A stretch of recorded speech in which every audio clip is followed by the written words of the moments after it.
this is now one of my issues with the Champions Cup. Yeah, mine too. I know what you're going to say. Because Ackerman, 2 games in, he said, now Gloucester, we're just going to focus on the Premiership. So if you're in that group, the back-to-back games that Gloucester have got now are against Connacht. Yeah. They could beat Connacht twice with 5 points each game, and it could be a different picture. But my issue now with the Champions Cup is because it's 20 teams, you've got 5 groups, and you've got 3 best runners-up. I think there's too many teams in there. I think you should have 4 groups of 4, and then have obviously the 8 qualifiers, a first and second spot, because a lot of the teams now, you look across the groups, you've got Gloucester, La Rochelle, Bath, Lyon, Benetton and Ospreys.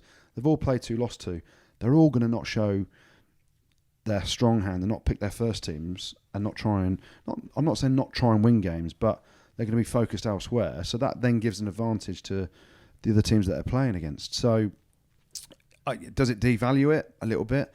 Why don't they just go a 16-team Champions Cup? That's what I'm thinking. It needs reinvigorating. So that if you lose your first 2 games, you can still qualify as best runner-up in your group by going gung-ho for 4 games, and you won't then see, second and third teams being picked for it, which we're going to see now.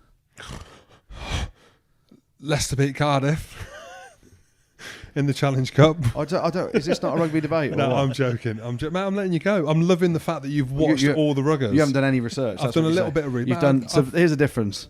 You're back to your old gym, which is what we like. Hanging all weekend, and with the beer fear over me. Mate, I've done enough. I've done enough to be able to hold a conversation. Do you agree with that then? What's your thoughts on Champions Cup? No, I agree with you. I 100% agree with you. Because the rest of them now become dead rubbers, don't they?